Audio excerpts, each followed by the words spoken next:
হারাম ফতোয়া দিয়েছেন। হুসাইন আহমদ বাদানী কাট করে দাঁড়িয়ে বলতেছেন, আগেও ফতোয়া দিছি, এখনো দিচ্ছি, সামনে দেব। যেই বলছেন আগেও ফতোয়া দিছি, এখনো দিচ্ছি, সামনেও দেব, এই কথা বলার সাথে সাথে হুসাইন আহমদ বাদানী রহমতুল্লাহ আলাইহি পায়ে পড়ে গেছেন। মোহাম্মদ আলী জওহার পায়ে পড়ে বলতেছেন, হযরত ये अदालत है तुरा नबी से बात करे, मुसलमान पर तुरा रहम करे। हजरत ये अदालत है, এটা আদালত, এখানে একটু নরম হয়ে কথা বলেন। হযরত হুসাইন আহমদ বাদানী মোহাম্মদ আলী জওহারকে ধাক্কা দিয়ে সরে বলছেন, হ্যাঁ মোহাম্মদ আলী, আজকে তুমি ইংরেজের কাঠগড়ায় দাঁড়ায়া আমি আমার ফতোয়া পরিবর্তন করি, হাসরের ময়দানে আল্লাহর দরবারে জবাব দিতে হবে, আল্লাহর নবীর দান শহীদ করা দ্বীনের পরিবর্তন হবে। জোর গলায় যখন তিনি এই কথা বলেছেন, তখন বিচারকের আসন থেকে ডাক দিয়ে বলছেন, মাওলানা সাহেব, আপনি কোন মাটিতে দাঁড়ায় কথা বলেন, কোন জায়গায় দাঁড়ায় কথা বলেন, আপনি কি টের পান? এই কথা বলার সাথে সাথে হুসাইন আহমদ বাদানী কাফনের কাপড় ছিল হাতুড়ির নিচে, টান দিয়া কাফনের কাপড় খুলে উপরের দিকে উত্তোলন করে ডাক দিয়ে বলছেন, হে ইংরেজের চালা বিচারক, ভালো করে দেখে রাখ আর ভালো করে শুনে রাখ, আমি তোর আদালতে দাঁড়াইছি কাফনের কাপড় সাথে নিয়ে। লাহোরের কোন একজন ব্যক্তির 5টি টাকা খরচ হবে না আমার ফাঁসির কাস্টে জড়াইলে, আমাকে শুলিতে চড়াইলে দাফন করতে। আমি কাফনের কাপড় নিয়ে এসেছি, আইন তোর হাতে, কলম তোর হাতে, আমাকে তুই ফাঁসির কাস্টে জড়াইতে পারস, শুলিতে চড়াইতে পারস। জেনে রাখ, ফাঁসির মঞ্চে যায় হুসাইন আহমদ বাদানী বলবে, ইংরেজের মিলিটারিতে ভর্তি হওয়া হারাম, ইংরেজের বিরুদ্ধে যুদ্ধ করা ফরজ। পরিষ্কার ভাষায় বলতে চাই, পাকিস্তান স্বাধীন হয়েছে, কায়েদে আজম মোহাম্মদ আলী জিন্না নেতৃত্ব দিয়েছেন। কায়েদে আজম মোহাম্মদ আলী জিন্নাকে যদি হাকিমুল উম্মত আশরাফ আলী থানভী সমর্থন না দিতেন, আর তার সুযোগ্য শাগরিদ জাফর আহমদ উসমানী আর শিববির আহমদ উসমানীকে যদি কায়েদে আজম মোহাম্মদ আলীর সাথে না লাগাইতেন, দেশ স্বাধীন হতো না। সর্বপ্রথম 1947-এর স্বাধীনতায় দেশের স্বাধীনতার পতাকা উত্তোলন করেছেন পশ্চিম পাকিস্তানে হযরতে জাফর আহমদ শিববির আহমদ উসমানী, পূর্ব পাকিস্তানে হযরতে জাফর আহমদ উসমানী। সর্বপ্রথম পতাকা উত্তোলন করেছি আমরা। সর্বপ্রথম পাকিস্তানের যে অ্যাসেম্বলি হয়েছে, সংসদ হয়েছে, সেই সংসদের সর্বপ্রথম সভাপতিত্ব করেছেন হযরতে জাফর আহমদ উসমানী রহমতুল্লাহি আলাইহি। ইতিহাস আমাদেরকে ভুলাইয়া দাও। জেলখানার ভিতরে যাওয়ার পরে আমরা বললাম যে কিছু বই পুস্তক আমাদেরকে দেন, পড়ি। নিয়ে গেল একদিন লাইব্রেরিতে, যাইয়া তালাশ করে দেখলাম শেখ মুজিবের লেখা ছাড়া কোনো বই নেই। জিজ্ঞেস করলাম ঘটনাটা কি? বলে, হুজুর সব বইখান থেকে উঠে নিছে, বঙ্গবন্ধুর বইগুলি রাখছেন। এগুলি পড়ে দেখলাম মিথ্যা কাকে বলে। সমস্ত মিথ্যা ইতিহাস আমার দেশের মানুষকে পড়ায়া ইতিহাসকে ভুলাই দিতে চাচ্ছ। এখন নতুন ইতিহাস আমরা সামনে রচনা করব। দেশ স্বাধীন হয়েছে। শেষ কথা আমি আপনাদের সামনে বলতে চাই, হযরতকে বসায় রাখছি, এটা ঠিক হচ্ছে না।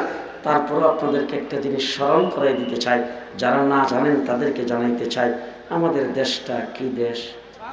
বাংলাদেশ। আমাদের ভাষা কি? আমরা জাতে কি?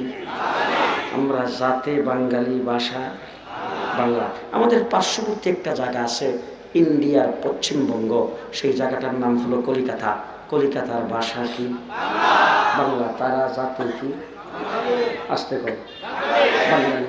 তারাও বাঙালি, আমরাও বাঙালি। তারাও বাঙালি, আমরাও বাঙালি। তারাও বাংলা ভাষায় কথা বলে, আমরাও বাংলা ভাষায় কথা বলি। এই জন্য তসলিমা নাসরিন বলছিল, এপার বাংলা ওপার বাংলা, বর্ডারটা তো উঠে গেলেই চলে। তাহলে তারাও বাঙালি, আমরাও বাঙালি। তারাও বাংলা ভাষায় কথা বলে, আমরাও বাংলা ভাষায় কথা বলি। এবার আপনারা আমার প্রশ্নের জবাব দেন তো, কলিকাতা হলো হিন্দুস্তানের অংশ, আর আমরা হইলাম পাকিস্তানের অংশ 1947-এ। এবার আমরা পাকিস্তানের অংশ হওয়ার কারণটা কি? বাংলা ভাষাভাষী হিসাবে তাদের সঙ্গে আমরা হিন্দুস্তানের অংশ হইলাম না কেন?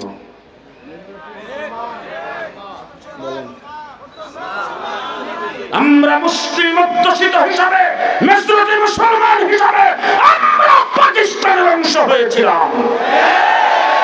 ঠিক না ঠিক? আমাদের পরিচয় হলো আমরা মুসলমান। কথা আসতে বলেন, মানুষের যেন না শুনে। আমাদের পরিচয় আমরা মুসলমান।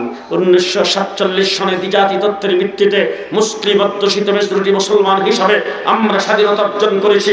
আমাদের জায়গাটা হয়েছে পূর্ব পাকিস্তান।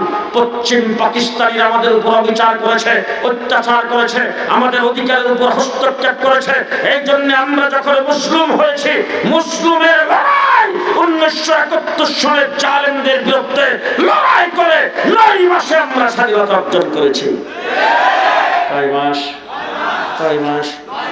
এবার জিজ্ঞেস করতে চাই, একটু কাশ্মীরের দিকে তাকান তো।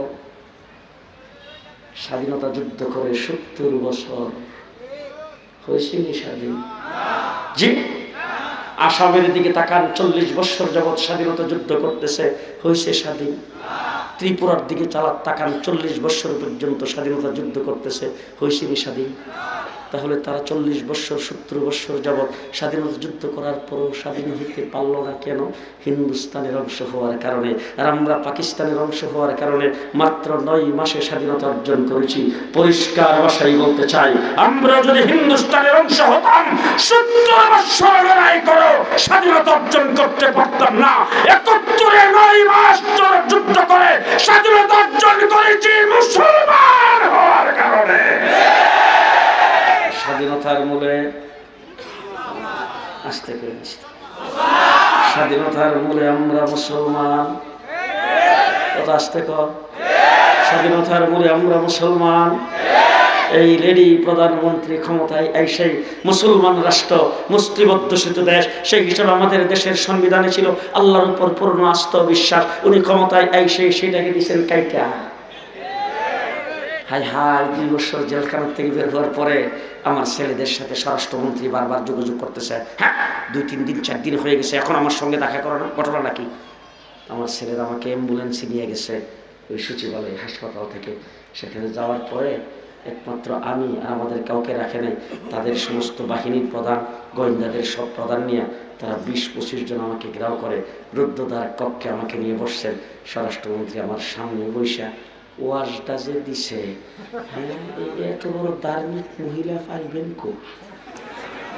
মাথার কাপড়টা কোনোদিন ফালায় না, এতটুকু পর্যন্ত ব্লাউজ পরে, তারপরে 5 ওয়াক্ত নামাজ টাইম মতো পড়ে, তাহাজ্জুদ কোনোদিন কাজা করে না, ফজরের নামাজের পরে কোরআন তেলাওয়াত না করে কোনো কামই নেই। ঘটনাটা কি? তখন তারা যখন এই কথাগুলি বলতেছিল, তখন আমার ওই আয়াতটা, কোরআন শরীফের ওই আয়াতটা বারবার খালি বলা হইতেছিল, ওয়া মিনান নাসি মান ইয়াকুলু আমান্না বিল্লাহ ওয়া বিল ইয়াউমিল আখির। আচ্ছা, আপনারা বলেন তো দেখি, যারা আল্লাহর উপর ঈমান আনছে, যারা আখিরাতের উপর ঈমান আনছে, তারাই তো ঈমানদার, তারাই তো মুসলমান। এবার আল্লাহ কি সার্টিফিকেট দেয়? ওয়া মা হুম বিমুমিনিন